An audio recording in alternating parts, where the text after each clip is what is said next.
Welcome. We are very happy to have you join us and certainly to have our guest, Andrew Williams, join us. My name is Nancy Fonseca and I am with Great Place to Work. I am Senior Vice President of Client Services. So my role at the organization is really to make sure that everyone that we work with is focused on the right things and supporting clients and partners as best we possibly can. So part of what I do is really to help organizations learn from each other, share, collaborate, get best practices, really engage with the community of leaders that is focused on building great cultures and great organizations. And so when the opportunity presented itself, of course, for us to do a master class, we started thinking about, well, who would be really great partners to have? And we obviously looked at the data behind building great workplaces, and DHL was certainly one of the top organizations that came to mind. So just before we launched into our webinar, I want to again thank you for joining us and really encourage and invite you to ask questions. So I have a colleague, Katie, who is supporting us on the administrative side of this masterclass, and she will be fielding all of the questions that come in, and at the end we will leave 15 minutes for questions. So really do ask, even some of the tough questions, because I know the leader that we have today, Andrew, doesn't shy away from tough questions. So ask away, and hopefully you will not only learn a lot today, but really be inspired by the stories you hear, because I think DHL does have a lot of stories, and Andrew is happy to share many, many of those. So that is really our focus, to help support you with inspirational ideas and leadership style that you might be able to take away and really drive the culture that you're looking to build in your organization. Okay, so we'll kick it off. Purpose-driven leadership is something that we hear a lot about. And as I said, when we start thinking about really creating a masterclass around this topic, certainly DHL was one of the key organizations that came to mind, because we do know a lot about the organization, how it's structured, and how it really leverages culture to drive value for the business and value for all the folks in the business. We want to dive into what does that really mean? And of course, what are the leadership lessons that we might be able to glean from that? So for today, we have Andrew Williams, who is the CEO of DHL Express Canada. And he is going to really enlighten us about what his perspective is on purpose-driven leadership, and more importantly, how it really lives in DHL, because sometimes it's great when, there's a poster on the wall, but it's how it comes to life. I think that really makes the difference for, all of us every day as we go through, the functions and the tasks that we need to.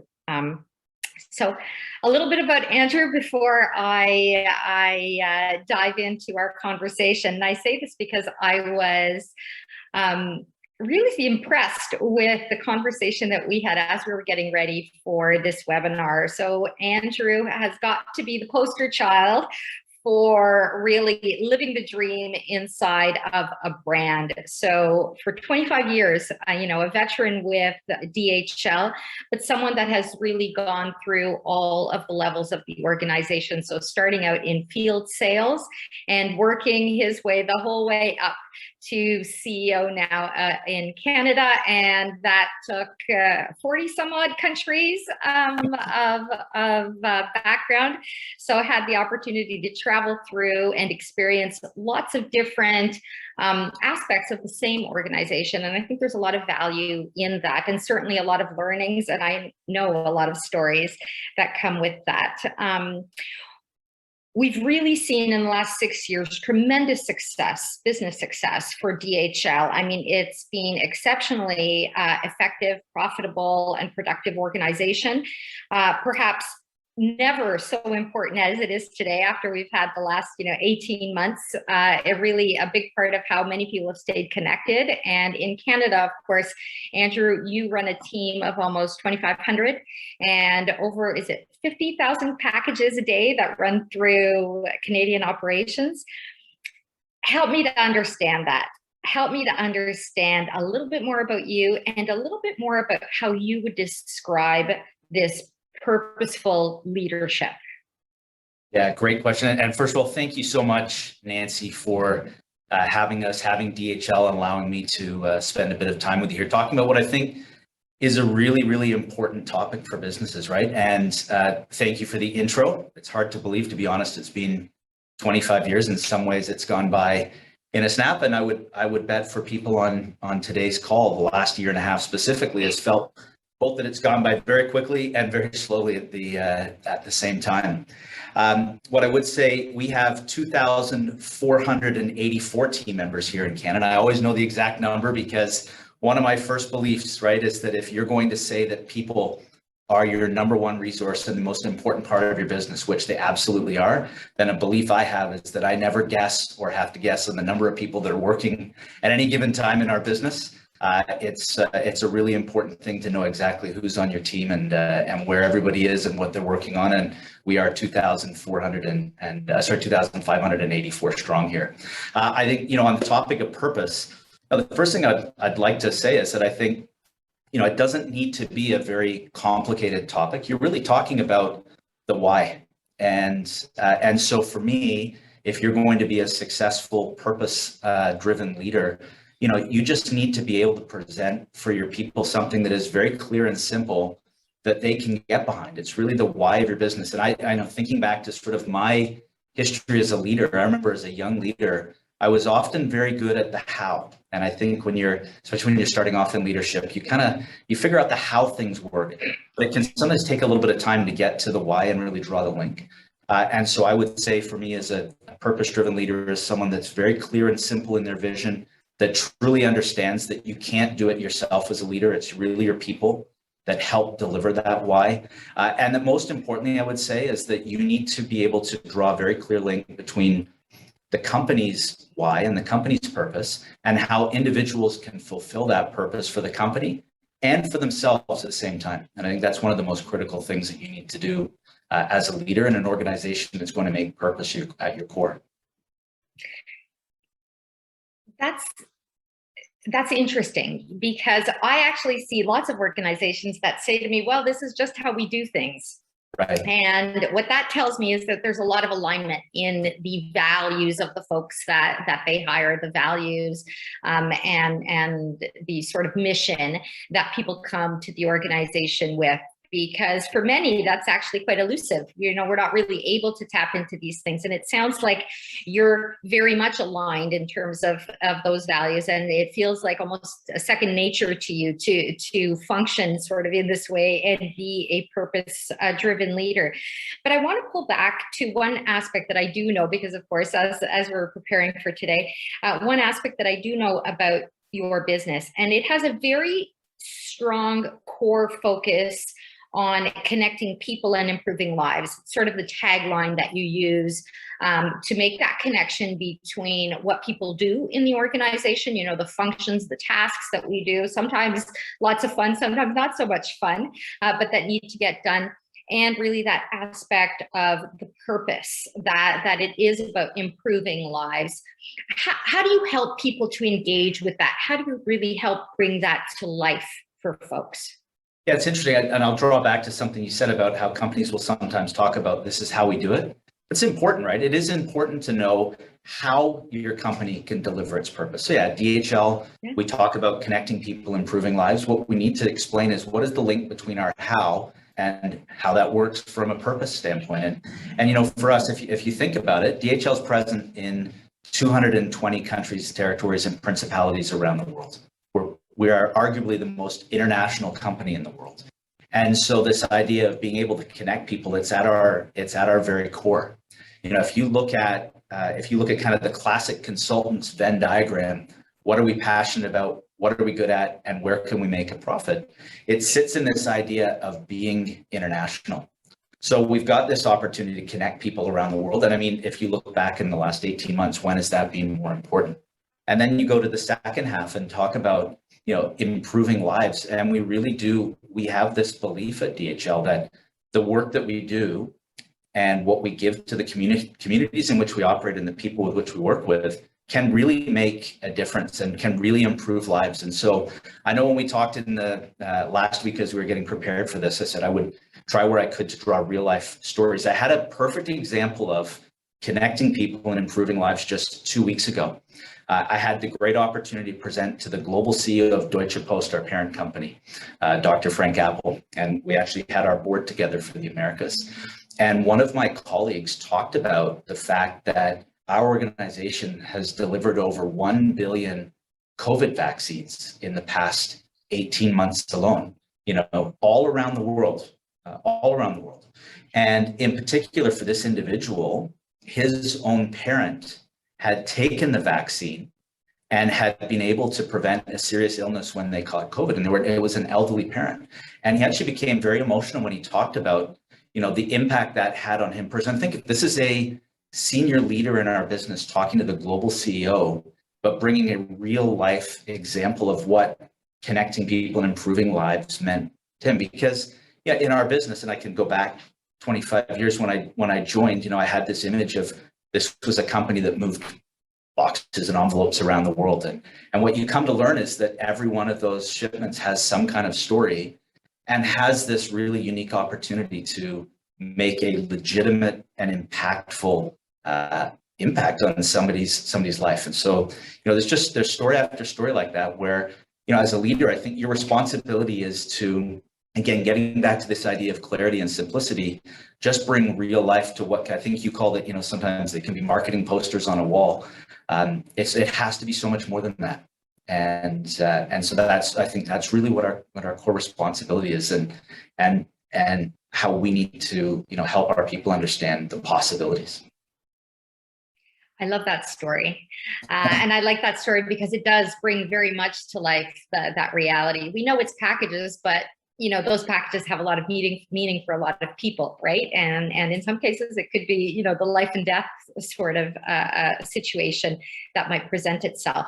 I've got a note on here that actually says, building up to this conversation, it's purpose and not profit. That's the best motivator to get everyone in the organization rowing in the same direction.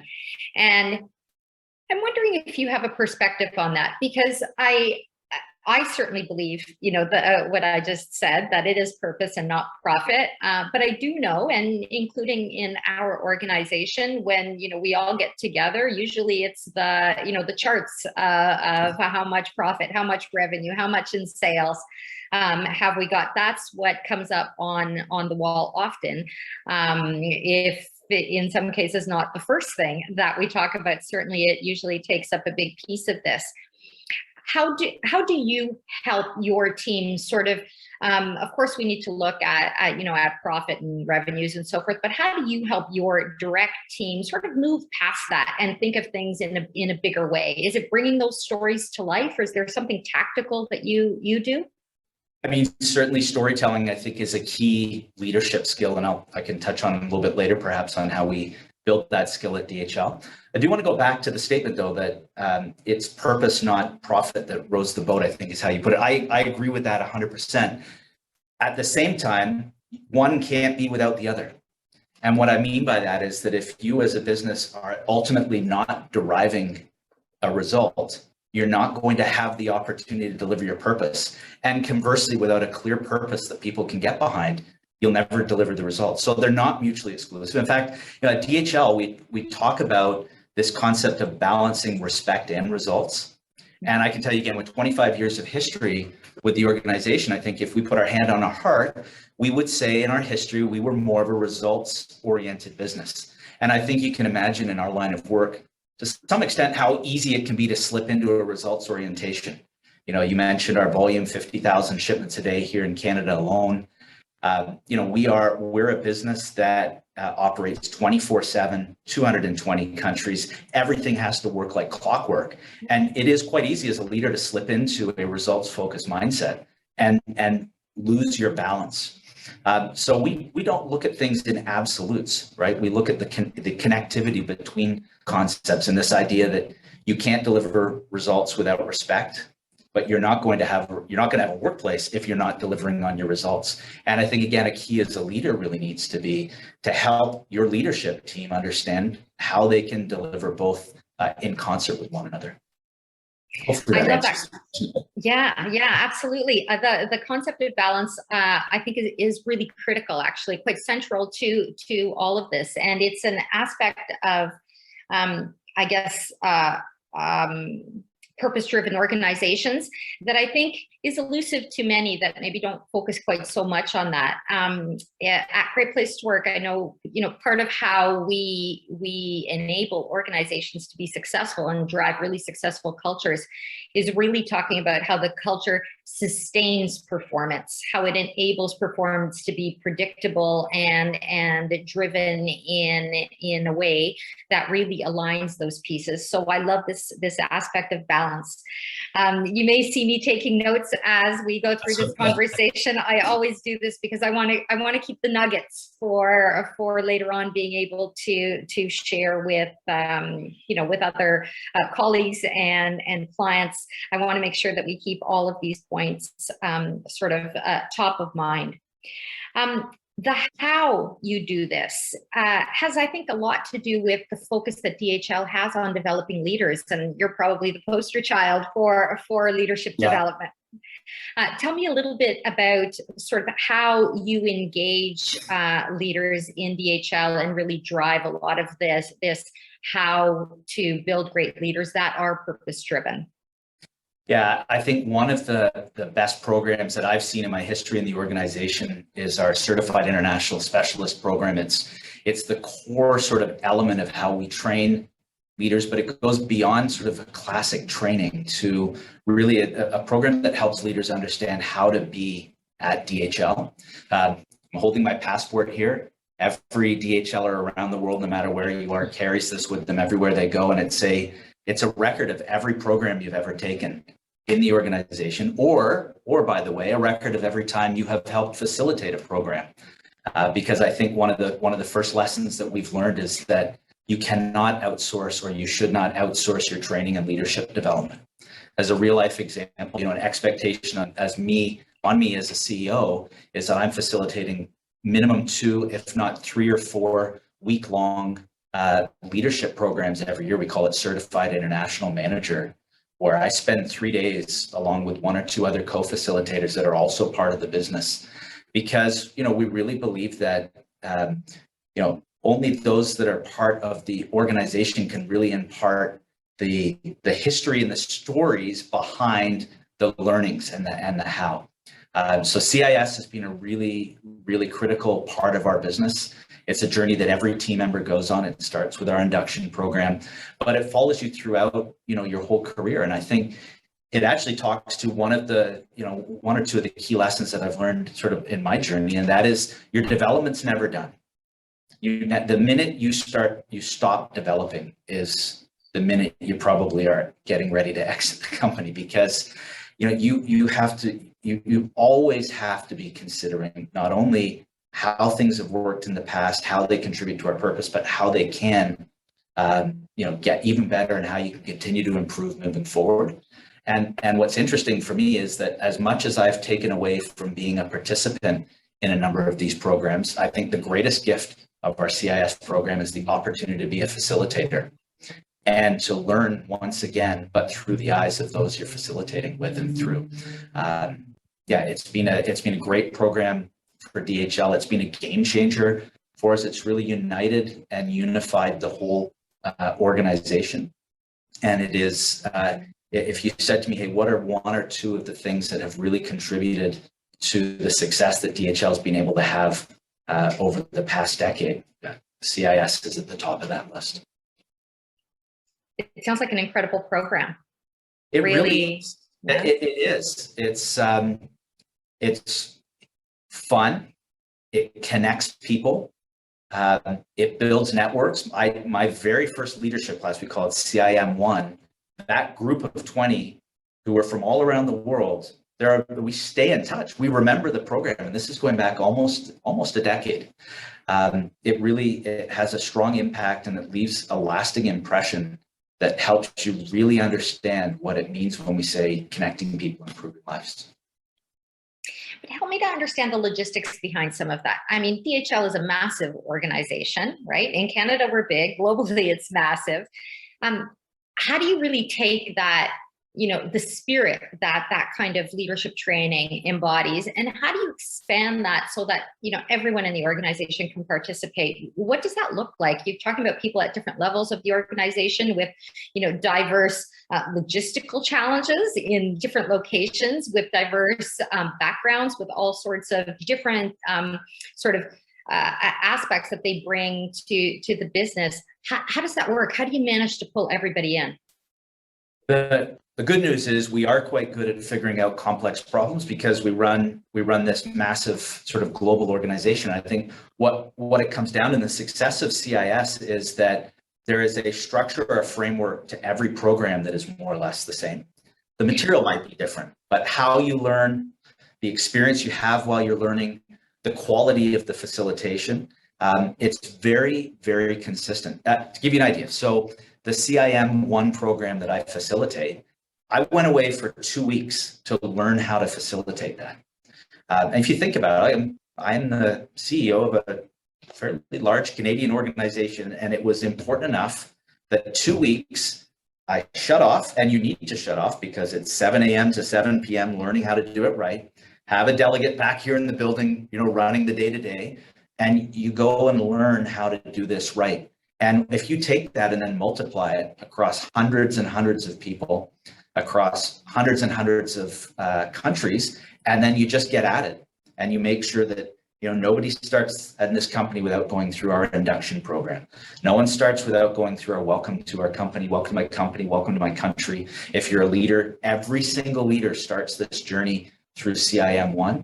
You just have to, I don't have a great answer for you other than to say sometimes you just have to get at it, and you do it, and you do it right, and it's no compromise. And if you're going to say that culture and purpose are what's going to make your organization better, then you got to be ready to put a lot into it. And we spend a significant amount of money for the logistics behind it. It is meant to be done in person so that you can have the experience of being with your colleagues. And so it's a big investment. We're all in. And as a leader, you need to commit to lead by example. And that includes facilitating programs as part of your job. And that's how I keep thinking of when you said, it's, words on a poster. And I've seen lots of words on posters, but when, last week it was myself, our vice president of sales and marketing, and our vice president of our brokerage team taking the week and doing that sends the message, right? That tells you how important it is. And that's what you've got. You just have to do that. And then I would say separately to that, so I've talked about CIM, CIS, we've then raised the bar and the expectation for when we do something, we do it right. So all of our other programs where we have a chance to engage our teams under we have a four pillar model of motivated people, deliver great service quality, generating loyal customers, and delivering a profitable result, which is then a virtuous cycle, which we can reinvest back in our people. But because we do CIS and CIM so well, all of our other programs have to match that. So we have what I believe to be one of the best Employee of the Year celebrations ever. If you ever come to a DHL Employee of the Year event, we take that seriously. We have a great opportunity every year to bring together teams from around each of the regions for what we call in our region, the America's Cup soccer tournament. If you can imagine 2,000 DHLers playing for their national DHL team in a soccer tournament with cheerleaders and supporters all there that are all DHLers together, that is a first-class event.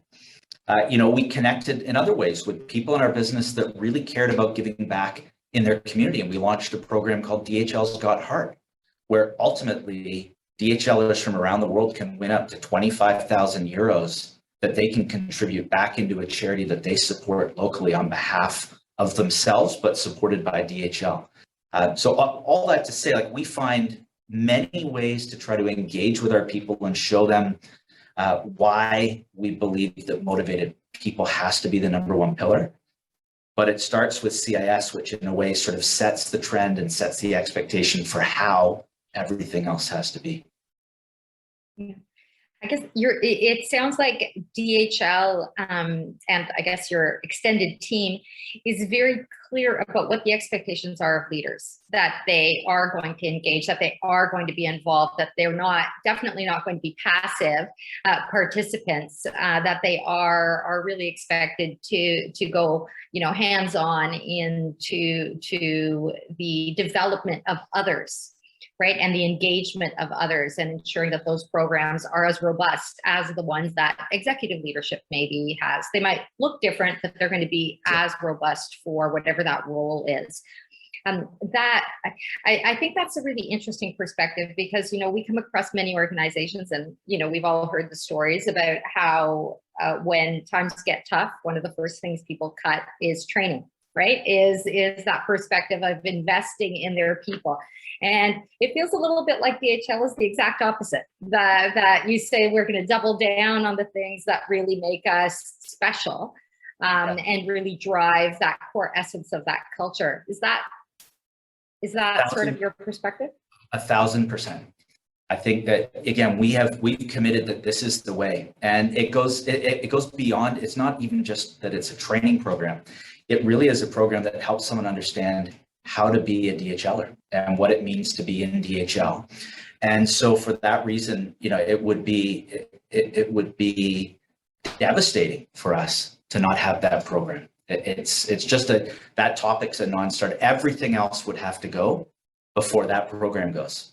That's how much of an impact that it makes. And I think, you have to have that type of commitment. An example I'll share with you. So our supervisors, when they finish that CIM 1 course, they then embark on an 18-month leadership program. Because if you think about it, the essence of any big organization, it's one thing for me to walk around. I facilitate 3 or 4 classes a year. I visit our facilities coast to coast. I can interact with team members through virtual sessions, the newsletters and the like. But a person responds to their frontline supervisor. Over 70% of all of my people that I told you, all 2,584, over 70% work for a supervisor. So I can say as much as I want to say, it's the supervisors that make the difference. So, we don't just stop at CIM 1. We then send them on this journey of leadership. And it's an 18-month program that some of the graduates have compared to, almost like going back to university or college and getting a degree or diploma. It's just that important. It's the essence of the business. And I think that's another lesson that we've taken away, is that, you really, as an organization, especially ones with a large employee population that is quite dispersed geographically, as we have here in Canada, you have to have your supervisors, your frontline supervisors, on board and as comfortable with your purpose and your leadership approach as any senior executive. I could argue even more so. Yes. I'm going to segue into, it sort of builds on that perspective, but it's this idea that I know that DHL involves employees in a lot of decision making, sort of in how the organization is going to move forward, how it's going to deal with particular challenges it might be. How does that fundamentally change that relationship? Because absolutely, between manager, supervisor, and employee or team member, that dynamic is extremely important. Tell me a little bit about this connecting with people on decisions that need to be made. How does that live at DHL? How does it come to life? Because I know it's a big part of sort of the emotional satisfaction that people feel from being engaged in sort of solving some of the challenges that the organization might face. Yeah, I mean, any senior leader here at DHL, first and foremost, is expected to spend at least 70% of their time in the field, because really the action in our business happens at the front lines. And an average courier driver, of which we have 500 in Canada, an average driver is in front of 100 customers a day. A salesperson is speaking to 6 or 7 customers a day if they're face-to-face, or 35 to 40 if they're on the phone call. A customer service agent will take 150 calls. There is gold in the opinions of your people, right? So if you spend time in the field as we expect our leaders to do, and if you engage in dialogue, another example, we used to run these things called tailgates. And a tailgate happened when a leader would bring all of their, say, their drivers or the warehouse team around and just tell them what was happening. Hey, we got this much volume, the truck's going to arrive at this time, the plane's landing at this time. It was a very one direction. It wasn't even a discussion. It was a tell session between leaders and their people. We've totally evolved that into activities now at the beginning of every shift. We call it performance dialogue, which is really exactly how it sounds, a two-way communication between a leader and the front line to understand what's working, what's not, how people are feeling.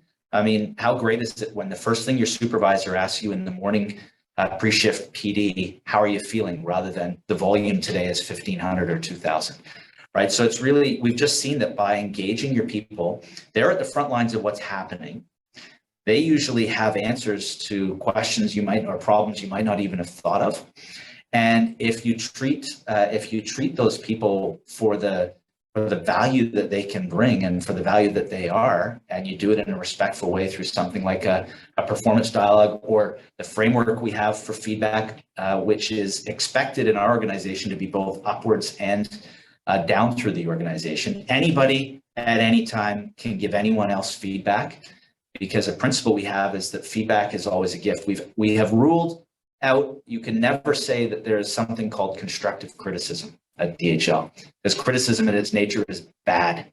We only have two types of feedback: motivational feedback, which builds your confidence, or developmental feedback that builds your competence, but both are a gift.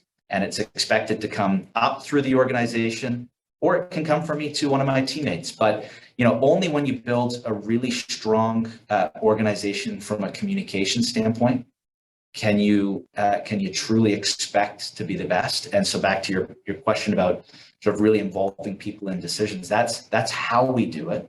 That doesn't necessarily, of course, it's not a democracy where you vote on every decision that needs to be made, but you do it as a leader from a very informed place.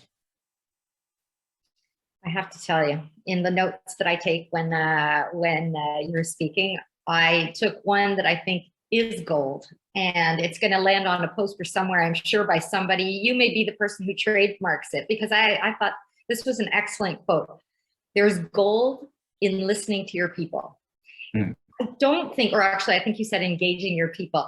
I don't think often leaders actually think this way. I think that, they see value. Yes, there's value in engaging our people. I don't think they actually see it as gold, as those nuggets, those little bits that might just eke out a little bit better performance if we understood the challenges that people are facing sort of on a daily basis a little bit better. I'm not so sure people are quite as in tune as you certainly are focused at being. And I think part of that might come from my own journey, right? I mean, I was a frontline employee. My first job was as a sales rep in Peterborough, right? And so the leaders that made an impact on me were the leaders that I remember listening to me and giving me some space to share my thoughts and my observation. I was in this tiny little territory. I was by myself. I was in a station with nobody else, no other supervisors, no other salespeople.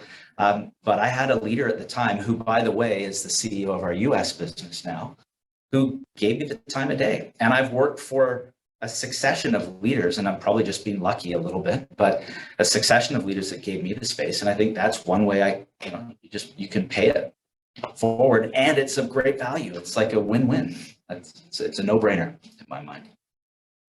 That's interesting. You keep giving me these nuggets that segue into the next. I want to understand a little bit about this sort of aspect of coaching that clearly goes into the leadership style that you have and that DHL, I think, inspires in their leaders. This perspective of coaching and helping people to maybe be self-aware, as well as kind of telling people to lean in, right? If you want to grow in the organization, you need to do it for yourself, here to help and enable. But tell me a little bit about that, because I do find that in many cultures, corporate cultures, we see lots of folks saying, I'm not developed. I don't feel like I'm getting the training or the opportunities to develop that I would like. And I see a lot of situations in which this is what people default to, but then they're also not ready to lean in. And I think DHL creates lots of opportunities, but you have to be sort of willing to go the mile on your own, and then you enable that. Help me to understand how that functions. Yeah, I think you've hit on a really important point, right? I have a fundamental belief, and fortunately, the company I work for feels the same way, that you really are the master of your own development. You own your own development. Now, the company's responsibility is to provide you with the space and opportunity to pursue that development and the coaching that you require to go through that development. And so, as an example, at DHL, everybody is expected as an individual or a leader to have what's called an individual development plan. And your job as a leader is to work through each of your team members' individual development plans to understand what's important for them and what they have highlighted as needs in their career or needs in that moment in time for developing themselves, either for the job that they're in right now, or perhaps the job that they are aspiring for, or perhaps it's a development need just to become a better and happier human being. And I think one of the most important things you can do as a leader is role model how important that is. So a way I do that is I share very openly with my team what my individual development plan is right now. And I've got 4 things on there, and I will share with the wider audience of what I'm working on. I want to learn a new language. I always regret that I didn't learn languages earlier in my life, so I'm trying my best in studying Spanish. I wanted to learn how a smaller, nimble startup organization works, because we are a big global organization. So I'm on the advisory board of a startup here in Canada. I wanted to get some peer coaching, so I joined YPO, which is Young Presidents Organization. That's been wonderful for me. And fourthly, and it was on the personal side, I've recognized how important fitness is in a role that's as demanding as leadership roles are. And so I've committed to some fitness goals that I review, believe it or not, every month with my leader, let them know exactly how I'm progressing on those personal fitness goals. And I think as a leader, if you can have and articulate and are serious about your own development plan, then it gives some credibility when you ask others to consider the same for themselves. And then what you need to do as a company is, when your team puts together an individual development plan that really makes sense, you've got to give them the time, potentially you've got to fund something, and you've got to give them the space to be able to pursue it. And when all that happens, magic happens, right? And in fact, we're tracking, we track a couple of things. We track the number of team members that have an IDP, because it's not mandatory. You get to choose if you create one for yourself or not.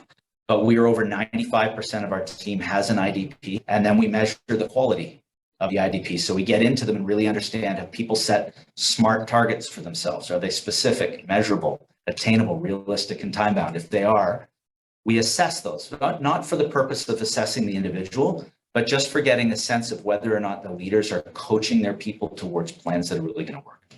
It's critical, absolutely critical. And it's helped us be in a position where our internal talent pipeline is strong. And one of the metrics that I'm held accountable for is that I should have at least 80% of my my promotions coming from inside the organization. And if that's not happening, it's usually a sign of an individual development plan process that isn't working. The openness with which you share or mix this, the personal aspects that are related to work, but the personal aspects of how you're doing in your leadership, and that, there is a road to go, and you still have lots to learn, I think is really interesting. We don't often get a glimpse into the personal side of what leaders are doing. We see the business goals that they have, and whether they have or haven't achieved them, that shows up in shareholders reports and so forth. But we don't often get a chance to see, at the individual level. Now, I know from the conversations we've had that you also have a very open approach to how you answer questions. Tell me a little bit about this, because I know when you have meetings, you really push people to ask the tough questions. Why do you do that? Is it part of that openness piece? I think it is. And again, I think it's because I've had these leaders before me that have role modeled the exact same thing. I worked for one of the most open CEOs I can ever remember, and a gentleman named Ken Allen, who went on to become the global CEO of DHL. And he truly would want any type of question you could ask, and he would want to answer it, because, what's there to hide, right? And, if you can't be open and honest and speak in an authentic way, then especially in the world today, you're missing an opportunity, right? And then I think also as a leader, that skill set, that the benefit of that, really shows itself when you're in moments of crisis. And so the last year and a half, as an example, our business hasn't been in crisis, but the world is in crisis. And I think I shared this story with you last week, a funny side story. I had decided at the beginning of COVID, when it all started happening, like March of 2020, so a lot going on. Our teams were asking a lot of questions. I have 2 teenage kids, and they had just found out that March break was going to be extended for 2 weeks, from a regular 1-week March break to 3 weeks because of COVID. So in my mind, COVID at that point was a 3-week problem. And so I made a commitment to my team. I said, I'm going to write a daily newsletter just to give you a heads up what's happening, decisions we're making. We were doing things like transitioning to work from home, all the types of things that were happening in the moment. I said, I'll write an update every day until COVID is over. So I made that commitment to be open and honest. And again, at the time, my reference point was the 3-week school break. So I wrote 61 daily letters, and COVID was still going on. And my head of marketing said to me, Andrew, you might be running out of things to say. Why don't you shift it back from every day, but still every week? We continued to write and communicate and be open and honest and answer the tough questions. And it's a simple thing. It was a newsletter. I wrote it personally. So every morning, and I still do it every Thursday morning, I spend 2 hours, just collect thoughts, talk about what's happening. Now we're in this transition of not work from home, but what is the future of work? If you role model that openness and authenticity, and it's a regular part of who you are and not just something you use when it's necessary, then when you have to have the tough discussions, or you are working through the tough problems, your team kind of knows where you're coming from. And so, and they know where you are coming from personally as an individual, and they can trust it. And I think any organization needs to be built on a foundation of trust. And trust in senior leadership is one of the most important metrics that you should be measuring as a future indicator of the success of your strategy. And at Great Place to Work, that is absolutely foundational for us also. So it is part of, how we talk about culture and the value of it, trust has to be at the core. So this perspective of openness really feels like, again, it's this core value that not only you have, but that leadership at DHL is sort of expected. I mean, maybe people show it in different ways, but that leadership at DHL is expected to have, a certain level of openness to share what's happening in the organization as a whole, be able to take those tough questions, help people to share with each other and grow. Do you find that has actually gotten easier or harder over the last year, because it has been sort of this exceptional reality that, we all hoped it was going to be 3 weeks, and then it's turned into something quite different? It's only my perspective, but it feels to me like it has got even easier. I've always felt it's been easy because I think it's just been part of who I am, but it's become even easier because it's actually, ironically, it's tougher and tougher to predict the future. And so, because of that, you can be even more open about why you need help, why you need feedback, why do I want to learn a different perspective? It's because it's become more difficult to forecast what is right around the corner. And I'm talking really specific to the pandemic situation now, right? But, what are we on, our 4th wave here in Ontario? No one would have predicted what the number was going to be. There's been lockdowns, reopenings, lockdowns. It's been a time of great uncertainty. And so actually, in some strange way, the more open, vulnerable, and the more you acknowledge that you need help getting answers, the greater degree of confidence in a way your people have that they can have in you, because they see you wrestling with the same things that they're probably wrestling with in their own personal or private lives. So I have found it maybe an easier time, but that's just me. Yeah, no, I agree with you. From a personal perspective, I'm in the same type of situation. I agree very much with that sort of assessment. As we're we're going to be taking some questions from the audience. So please do, audience, share with us any questions that you might have for Andrew. But as I asked Katie to collect these questions and sort of frame them for us and support us a little bit here on the back end, help me to understand some sort of final pieces of advice, some thoughts you might have. We did set out this master class as it being sort of leadership lessons, if you will. I think it's almost like an inspiration to help leaders think differently, maybe about the approach that they're taking, or maybe even double down on some of the great things that they're already doing, and see how they might be able to leverage those to be more effective. What would you like to share with the audience today when it comes to this perspective of purpose-driven leadership and really focusing in on a few core things that have been sort of critical to you? I think there's a couple for me. One, I'm going to draw on a lesson that again, I referenced a gentleman earlier, Ken Allen, who was our global CEO, said that he talked about, actually wrote a book called The Radical Simplicity. And one of the lessons in there was really around how if 90% of strategy is execution, 90% of execution is people. And so, this idea of putting your people first and making it your first priority, and then that sort of sets everything else in motion, in my mind, is absolutely true. And then the second thing I would say around purpose specific, I'd hope that we can try to demystify the concept of purpose a little bit. It's really just, it is the why. And it needs to be inspirational, but it also needs to be linked back very clearly to your business and the how of what you do every day. And then ultimately, and sort of, I think the great relief for me is that in some strange way, you never say achieve your purpose. You always strive for it, right? Because look at ours, connecting people, improving lives. What's the right answer? There isn't a right answer. There are right things to do. And that's the beauty of it. We can continuously try to improve and get a little bit better. And there's no end, and that's a good thing. And so I would say, don't be freaked out by it. Purpose is the why, and that's it. And when you find that and you link it back to your how and what you do as an organization, and how your individual people can contribute to that, then everything else is just going to come together. Yeah. And it's ever changing, right? I mean, the purpose can be the same, but how you get there is going to change from day to day, depending on so many factors, right? And the definition of what is improving a life, and in a moment in time, it's one thing, and you can focus in on that. So absolutely. Good. Excellent. So Katie, did you want to maybe share with us some of the thoughts that our audience has today? Yes, perfect. Thank you so much. Our first question comes from Franco. And Andrew, which leadership skills do you believe will be key for upcoming years, having in mind that new generations and digitalization are already part of our life and work environment?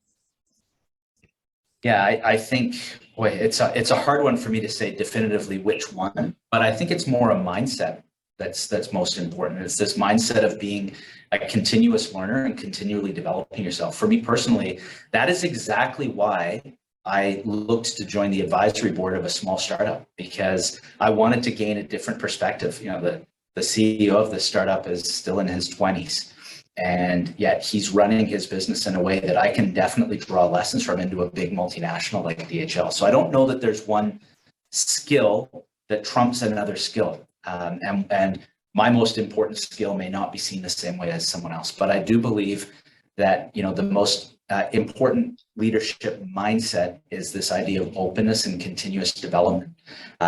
If you look at our own demographics, and I actually just happened to look at this reporting a couple of days ago, I mentioned the 2,584 team members. 69% are millennial or Gen Z. So I better move fast. To connect with that generation and connect with the future. I'd be crazy not to. Absolutely, right? It's all about the future and enabling the success of the next group, right? Succession people that are coming up, and making sure that you're still in touch with the extended demographic. That's the fun of it. I mean, it's fun. It's fun to think about new ways of doing things while being able to draw on the experiences that you have and melding the two together. That's one of the great gifts a leader can give their team. Yeah. You mentioned on a couple of occasions now this concept of fun, and I don't know that everybody thinks about fun in the workplace, and change potentially being a fun a thing to have happen. Right, this evolution, it causes stress, but it can also cause lots of fun. So I think maybe that's an interesting aspect of really embracing what's coming and embracing leadership and the challenges that you have with that. Oh, 100%. And I think that's why I have a little bit of a problem sometimes when I hear the concept of work-life balance, because to me, it implies like this trade-off between one or the other. And so I really like the concept of work-life integration. And I'll tell you, you spend enough time in your life working that if you're not having fun, and if you can't integrate elements of what is fun into your life at work, it's not going to work for you. It just won't. And so I really do believe like it. You have to enjoy what you do. You have to enjoy the people you do it with, and you have to have a bit of fun along the way, or it's just going to be a very boring ride. Absolutely. Katie, any other thoughts from our audience? Yes, well, it's interesting that you bring up the work-life integration, because we've received a few questions about having achieved everything that you've done and maintaining somewhat of a work-life balance. Maybe you can just touch on that work-life integration a little bit more for us. Yeah. So first of all, I appreciate the comment on what I've achieved. I feel like I'm still really just getting started in many ways. So I think as well, sort of how I've managed the integration changes over time. How I experienced the company as a 22-year-old new hire, and my first leadership role was when I was 24. At that point, I hadn't met my wife yet. We obviously, there was no kids involved. I had a different type of lifestyle, and how we had fun was a little bit different. And fast forward to today, and what brings me joy and sort of how I work that into my life is a little bit different. I'd say, for me, one of the things that I love about DHL is how international it is. I had this dream when I was young that I would backpack around Europe, probably like everybody does coming out of university. I didn't, but DHL has given me this virtual backpack. And I get a chance to travel and see the world, which fulfills one part of what I want out of life. At the same time, how do I balance that with life? I've got a rule where I'm home every Friday night for dinner. And if I'm not home on a Friday night for dinner, something really crazy has happened in my schedule, because I also have 2 teenage kids now that I want to have as a priority in my life as well. And so I don't ever try to suggest that I've got the perfect answer for work-life integration. But what I will say is that I know what works for me on the work side. I know the kind of commitments I've made at home. And if you stay true to those, and then also layering into I mentioned earlier about my individual development plan, making sure that I am not just professionally developing, but also personally developing has really had a big impact on me. But it's just a few thoughts. Fantastic. Any more questions? Yes. So, Andrew, we've learned about DHL's, culture. In your own words, how would you describe it overall? The overall culture of DHL? Yeah. How would you describe DHL's overall company culture? I mean, if I was just trying to put it in, say, simple words, right? It is a incredibly inclusive, diverse and inclusive culture by virtue of being in 220 countries around the world, culturally diverse, but we're making great strides in terms of bringing female leadership talent into our business as well. So I think it's really, we really draw on and quite frankly, take advantage of the inherent diversity of our organization. The culture, I've used the word, but the culture is fun. We absolutely, believe in an environment where people really get to know their colleagues, their peers, their leaders at a deeper level, inside work and outside work as well. So it's certainly a culture of fun. And it is, it's ultimately a culture, I think, of developing people, being committed to that at all costs, and helping people be the best whatever it is that they want to be. And when you put those things together and you have a team like that, for us, it's been, we're unstoppable. We are, we on the front of this passport, it talks about being the international specialists. And so that's what we do. But it's the how and the people behind it that make it possible. Excellent. So we're just getting ready to wrap up here. I'm going to take a couple of seconds to, first of all, ask any of our audience members who would like to ask additional questions. Please do feel free to continue on in the chat. We will respond to you after today's event. I also invite everyone online today to join us at 4 o'clock Eastern time, greatplacetowork.com.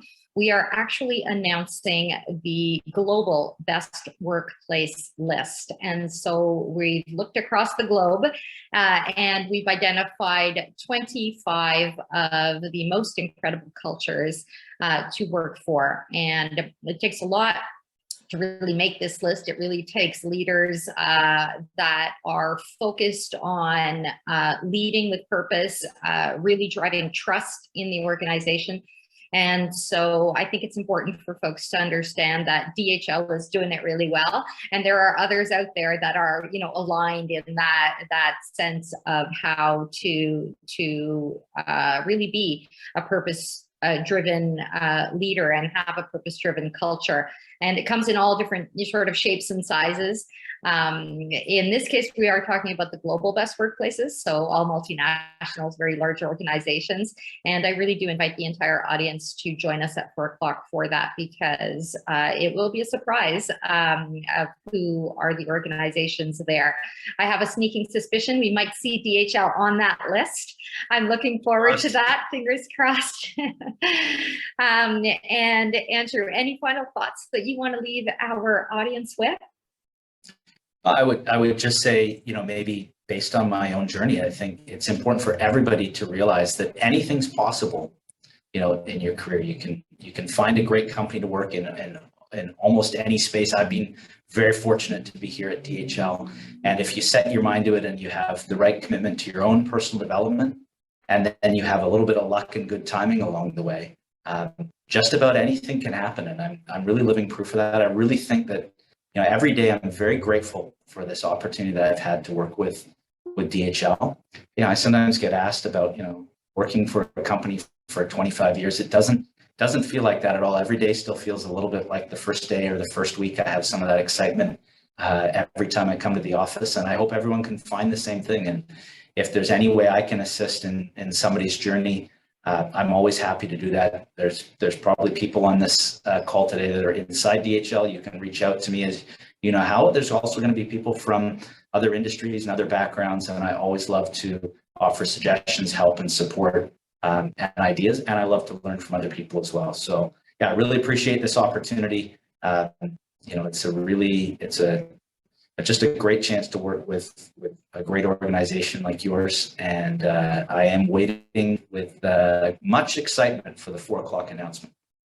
Me too. I'm really looking forward to that. And thank you so much, Andrew, for having taken the time. I've really enjoyed understanding a little bit more, not only of the culture of DHL, but also sort of your journey through that, because it is that sense that we all have to find our different paths, but they can be great. They'll just look and feel different, but hopefully everyone's, finding something that's fulfilling in the work that they do every day, no matter what that role is. And that's really sort of certainly what I strive for every day. And I know you do too, is finding excitement in whatever it is that you do that day. Thank you very much for joining us, Andrew. And thank you to the audience for joining us today. We very much look forward to having you join us again at a Great Place to Work and our webinar series and our masterclass series. Have a wonderful afternoon. Take care. Thank you so much. Take care. Bye-bye.